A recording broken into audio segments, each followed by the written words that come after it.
এখন পুরো 8টা বাজে, কাজ সারা হয়ে গেছে। চলো এবার চা করবো আর খাবো। মানে এত বড় উঠোন ঝেঁটাতে ঝেঁটাতে সকালবেলা আমার ঠান্ডা লাগেনি, খুব গরম লাগছে, কিন্তু উন্নাটা আমার সাকিবুল চেপে শুয়ে আছে, তাই জন্য ও এখনও ঘুমিয়ে আছে। নাহলে আমি উঠে গেলে ও উঠে যায়। উন্নাটা চেপে শুয়ে রয়েছে, জানে মা এখনও শুয়ে আছে। তা চলো চা করি, কাজ কাম সারা হয়ে গেছে। চা করে খেয়ে নিয়ে আবার কাজে বসতে হবে। ডাউরে একটু পানি নেই, পানি আনতে যেতে হবে। টাইম কলের পানি সবাই খায়, আমাদের কেউ খায়নি। তা আমাকে আবার কলে ছুটতে হবে। কলের অবস্থা খুবই খারাপ, একটা ডাবর নিয়ে গেলে কখন থেকে চেপে চেপে ভর্তি হতে চায় এনে। চলো চাটা খাই, তারপর পরে কথা হচ্ছে। আর সকালবেলা চা না খেলে হয়নি। চলো, আসসালামু আলাইকুম, শুভ সকাল। কেমন আছো আমার প্রিয় ভাই বোনেরা? আশা করি ভালো আছো। আর আমি আলহামদুলিল্লাহ আল্লাহর অশেষ রহমতে খুবই ভালো আছি। তা সকাল হয়ে গেছে, উঠে পড়েছি, ডিউটি শুরু। তো চলো, পানি চলে এসেছে, কাজগুলো সেরে ফেলি ঝটাপট। মানে আমি মনে করি যে সকাল থেকে 8টা সাড়ে 8টা পর্যন্ত আমার যে মানে পিছন ফেরার সময় থাকে না, তার মধ্যেও ভাই প্রিমিয়ার থাকে, আমার মেয়ে প্রিমিয়ার থাকে, একটু জয়েন করতে হয়। কোনো সময় একটা ফোন তো দুজনের যাই হোক একজনের কাছে চলে যায়। আর আমার প্রিমিয়ার আমার ভাই একদিন বলেছিল যে আপনার নামাজের সময় প্রিমিয়ার হয়েছে, আসতে পারি নাই। কি আমার ভাইয়ের বোন বলেছে তোমার প্রিমিয়ারে আমি জয়েন হতে পারিনি, লজ্জা লাগে। কোনো সমস্যা নেই, কারণ আমি প্রিমিয়ারটা এমনিতে দিই। আর আর প্রিমিয়ারে না থাকলেও কোনো সমস্যা নেই, এমনিতে দিচ্ছি। যে আসে আসে, না আসে না আসে, আমি নিজেই থাকি। তো তোমাদের অনেক ভালোবাসা জানাই আমাকে এত ভালোবাসার জন্য। এবার চলো কাজে জয়েন্ট হয়ে পড়ি, বেশি বকবক করলে সময় চলে যাচ্ছে। আমি বাঙালি, সকালবেলা না চা খেলে দিনটা ঠিকঠাক মতো যায়নি। তাই এখানে চাটা খেয়ে নিয়েছি। কি চা খেয়েছি? আটা ভাজা চা, আটা ভাজা, তাতে বিস্কুট দিয়ে চা খেয়েছি। আর শীত মানে একটু আটা ভাজা, একটু বিস্কুট, একটু চাল ভাজা, একটু কড়াই ভাজা, দারুণ জমে যাবে। তো এটা অনেকটা বেলা হয়ে গেছে, চাল বার করে এনেছি। আর এই দুটো, একটা আপেল আর একটা লেবু নাইদের মা দিয়ে গেছে সাকিবুলকে। আর এখানে আছে টাটকা দেশি রুই মাছ। তোমাদের দুলাভাই সেই আমার একটা কাকা বিক্রি করতে এসেছিলো, দুটো কিনেছে। তা দেশি রুই মাছের আজকে ঝাল হবে। কোনো সবজি নেই, আর সবজি আজকে কিনতেও যায়নি। সবসময় মানুষের ভালো লাগে না, শরীর অসুস্থ থাকে আর মনটা যেন ভালো, সে তেমন ভালো না। কারণ শীতের সময় যদি আকাশ মেঘলা করে থাকে, মনও ভালো থাকে না, তাতে শরীরও ভালো থাকে না। তো চলো রান্নাটা চাপিয়ে দিয়ে ওই জ্বালানিগুলো আবার কাটতে হবে। তার মধ্যে আমার মেয়ে ফোন করেছিল, কথা হচ্ছিল বলে, কথা বলতে বলতে রান্না করেছি। আর ভিডিও করার মানে সময় পাইনি, আর মনেও নেই। তো এখানে আলু ভেজেছি, ভাতও হয়ে গেছে। আর এই মাছের ঝালটা করব। আলু ভাজার কারণ হলো আমার ছেলেটা, বড় ছেলেটা একটু আলু ভাজা ভাজা খায়। তোমাদের দুলাভাইকে 2 পিস মাছ দিলে ওর খাওয়া হয়ে যাবে। তা এখানে সাকিবুল দেনে দেনে আলু ভাজা খাচ্ছে। আর আর আমি এখানে আলু ভাজা করেছি। আর মাছগুলো কড়া কড়া করে ভেজে নিয়েছি, ঝাল করব। তা দেশি মাছের টেস্টটাই কিন্তু আলাদা হয়। আর আমাদের এখানে ওই 200 টাকা কিলো দেশি রুই মাছ। তো এখানে ভেজে নিয়েছি, চলো ঝাল করব। কড়া কড়া করে ভেজে নিয়ে আর ঝাল হবে। আর আমাদের এখানে সব সময় শাওন পাওয়া যায়, অনেক সমস্যা, মানে এর সমস্যা, শাওনের সমস্যা। তো এইগুলো পরিষ্কার করেছি। নাই দেশে বলছে বা দাদা কুতা, মানে সাকিবুল দাদা কুতা বলি খেলতে গেছে। আর ওখানে ওই যে মুরগিগুলো দেখতে পাচ্ছ, ওইগুলো আমাদের না। মানে এত সমস্যায় থাকি, সেটা তোমরা বলে বোঝাতে পারবে না। কালকেরে দুপুরবেলা, মানে সারাদিন তো ভয়েস দিতে পারিনি, কাজের ধমকে ছেলেদের চিল্লাচিল্লি।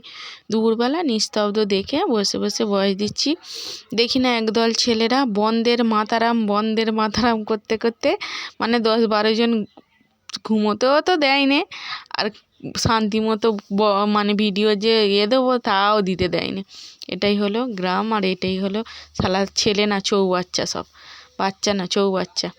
তো এখানে ভাত খেতে বসে গেছি। একটা লঙ্কা নিয়েছি, আলু ভাজা নিয়েছি, আর ওই একটা মাছ নিয়েছি। তো এটা সন্ধ্যাবেলা কাজটা দেখেছো, এইভাবে কাজ করতে হচ্ছে। আলো জ্বলতেছে তবু লাইট জ্বালাতে হচ্ছে, কারণ কাজটা চোখে লাগতেছে, চিকচিকে কাজ তো, ওই জন্য আলো জ্বালিয়ে আবার এই লাইট জ্বালিয়ে কাজ করতে হচ্ছে।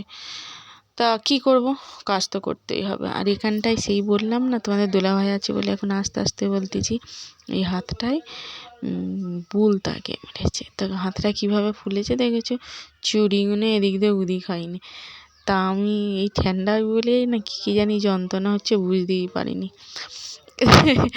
তাহলে কত, তা কী আর বলবো, বলার কিছু নেই। আসসালামু আলাইকুম, শুভ সকাল। কালকের ভিডিওটা শেষ করা হয়নি, তাই আজকে চলে এসেছি ভিডিওটা শেষ করতে। তা কিছু কমেন্টের উত্তর দেব তোমাদের কাছে। দাঁড়াও, এখন আমি চা করতে বসেছি, এখানে বসে বসে চা করব, তাই জন্য চুলোর কাছে বসে বসে তো কমেন্টের উত্তর দিচ্ছি। কমেন্টের উত্তর প্রথমে মনির ভাইয়ের কমেন্ট পড়ি। বিডি ব্লগার মনির, সবাই চেনো। উনি লিখেছে, সবাই কত ভালোবাসেন আপনার, আপনি তো সবাইকে দাওয়াত দিয়ে বাসায় খাওয়াতে পারেন, তাই না? তা আমি একটা কথা বলি, ভালোবাসলে ভালো তো সবাই আমাকে ভালোবাসে, তা বলে কি দাওয়াত দিয়ে খাওয়াবার ভালোবাসা? খাওয়ানোর বা কিছু পাওয়ার আশায় না কিছু দেওয়ার আশায় সম্পর্কটা?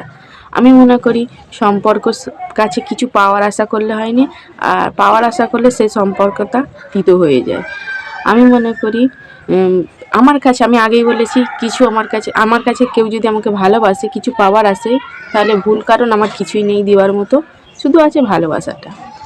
তা ইনশাল্লাহ দোয়া করো, ক্ষমতা হলেই সবাইকে আমি দাওয়াত করে খাওয়াবো। এই কমেন্টের উত্তর দিলাম। তা আমার মা লিখেছে, খুব সুন্দর লাগলো মা, মা অনেক তোমাকে ভালোবাসা আমার ঋতু। তা আমার ভাইয়ের বোন ভালোবাসার চিহ্ন দিয়েছে, তোমাকে অনেক ভালোবাসা জানাই। আর আমার ভাই লিখেছে, বাঁদর কি মাঝে মধ্যে আসে নাকি আপা? হ্যাঁ ভাই, আমাদের এখানে বাঁদর আসে, ছেলেরা প্রচুর হই হই করে আবার চলে যায়, 5 মিনিট বসে থাকতে দেয়নি বাঁদরগুলোকে। তা আবার লিখেছে, ভালো থেকো আপা। আমার ভাইয়ের কমেন্ট কালকে আমি খুব মিস করেছি আজকে, তাই জন্য মনও খারাপ। আমার ভাইকে বলছি, তোমাকে প্রিমিয়ারে থাকতে হবে না, আমার ভিডিও দেখে তুমি এইভাবে কমেন্ট করো, আমার খুব ভালো লাগে তোমার কমেন্টগুলো, তুমি প্রত্যেকটা কমেন্টের কি সুন্দর করে করো। আর তোমার কমেন্টের তারপরে আমার ভাই লিখেছে, ওয়ালাইকুম আসসালাম আপা। আসসালামু আলাইকুম ভাই। তারপরে ভালো থেকো আপা, এটা পড়েছি না, তুমিও ভালো থেকো, সবাইকে নিয়ে দোয়া সব সময় আছে, আমি জানি ভাই তুমি আমাদের জন্য সব সময় দোয়া করো। লাইক ডান, লাইক না দিলেও হবে, তোমার জন্য কমেন্টটাই ঠিক আছে, তোমার কাছে কমেন্ট আশা করি। তারপর আমিও তরকারি বেশি লাগে না, আমার তরকারি বেশি লাগে না, তুমি তরকারি বেশি করে খেয়ে। আর আমার বোন লিখেছে, রুনা বোন, আপু ভালোবাসা, তোমাকেও ভালোবাসা, তোমার ওই আপু ডাক্তার, তুমি একটা অন্য আইডি দিয়ে আমার কমেন্ট করে আপু লিখেছো, আমি ঠিক মনে করেছি এটা আমার রুনা বোনের ডাক। আপু বলে তুমি যেভাবে ডাকো যেন মনে হয় খুব কাছের মানুষ তুমি আমার। হ্যাঁ, তোমাদেরকে সত্যি কথা বলতে আমি খুব ভালোবাসি। হাতের কি অবস্থা? আসসালামু আলাইকুম, শুভ সকাল। ওয়ালাইকুম আসসালাম, শুভ সকাল, এটা আমার ভাইয়ের কমেন্ট। তা হাতের কি অবস্থা আপা? কি করবো ভাই, নানান রকম কাজ সারতে হয়, তো সংসারী মানুষ আমি, তাই জন্য এখন ভালো আছে। এখন এই দেখেছো ভালো আছে, হাত ভালো আছে। এই হাতে কালকেরে 3টে বুলতা কেমনেছে, হলদে বুলতা বলে না, ভীমরুল নাকি বুলতা কেমনেছে, 3টে ফুলে ডাং হয়েছে, কিন্তু যন্ত্রণা হয়েছে কি বুঝতে পারিনি আমি। তা দুলাভাই নীরব দর্শক, হ্যাঁ তোমার দুলাভাই নীরব দর্শক, চুপচাপ থাকে, অনেক কথা বললে তবে একটা কথার উত্তর দেয়, মানুষটা খুবই ভালো, আর মাঝে মধ্যে পরের কথা শোনে। তো আমার বান্ধবী লিখেছে, আসসালামু আলাইকুম। ওয়ালাইকুম আসসালাম বান্ধবী। চালে আমাদের আমার মামা মানে আমার ভাই লিখেছে, ক্লিয়ার ভিডিও দেখলেই বোঝা যায় মামুর মোবাইল। হ্যাঁ, তোমার মামুর মোবাইলে ক্লিয়ার ভিডিও, এটা তোমার মামুর মোবাইল। আবার লিখেছে,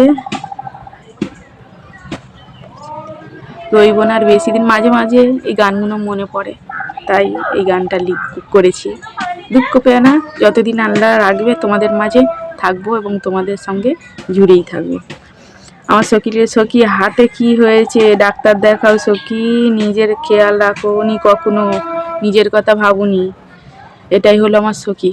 হ্যাঁ, ডাক্তারে আমি ওষুধ খেতে পারিনি, ডাক্তারের ওষুধ দেখলেই আমার খালি গা বেরোই, মানে অ্যালোপ্যাথি ওষুধ দেখলে। হোমিওপ্যাথি ওষুধ ঠিক আছে, আর আমার যে কোনো জিনিস ভালো হয়ে যায়। হাতটা যেন কেমন মানে বড্ড ডিপ হয়ে পুড়েছিল তো, তাই জন্য এখন ভালো হয়ে গেছে। সখী, আমার সখী নকল মুসুর ডাল আপা, হ্যাঁ নকল মুসুর ডাল, এই মুসুর ডালটা না হলে সিদ্ধ হয়নি। তা ঠিক আছে, এবারে অনেক বড় ভিডিও হয়ে যাচ্ছে। সবাই ভালো থেকো, সুস্থ থেকো। আর ভাই তুমি এইভাবে কমেন্ট করো। তোমাদের সবাইকে অন্তরের অন্তঃস্থল থেকে অনেক ভালোবাসা জানাই। সবাই ভালো থেকো, সুস্থ থেকো। আর যারা কমেন্ট করেনি তাদের কথা বলি, যারা কমেন্ট করেন আমার ভিডিও দেখে আমাকে উৎসাহ করে, আমার প্রত্যেকটা ভিডিও দেখে, তাদের জন্য আমার অন্তরের অন্তঃস্থল থেকে অনেক ভালোবাসা জানাই। তারাও ভালো থেকো, সুস্থ থেকো। আর তোমরাও একটা কমেন্ট করো, আমি জানবো যে না আমার প্রিয় মানুষগুলো আমাকে কমেন্ট করছে। ঠিক আছে, তোমরাও আমাকে কমেন্ট করো, তোমাদেরকেও আমি অনেক ভালোবাসি। আর তোমরা এত দূরে এগিয়ে নিয়ে যাচ্ছ, কিন্তু প্রত্যেকটা ভিউয়ার্স, কিন্তু আমি বুঝতে পারিনি কে আমাকে এত সাপোর্ট করছে। তোমরা একটা করে কমেন্ট করলে আমি বুঝতে পারবো যে না তুমি আমাকে সাপোর্ট করে আছো, তোমরাই আমাকে ভালোবাসছো। তা ঠিক আছে, আজকের এই পর্যন্ত, আজকের মতো আল্লাহ হাফেজ। সবাই ভালো থেকো, সুস্থ থেকো। আমার পরিবারের জন্য দোয়া করো, আমিও তোমাদের জন্য দোয়া করব। আল্লাহ হাফেজ।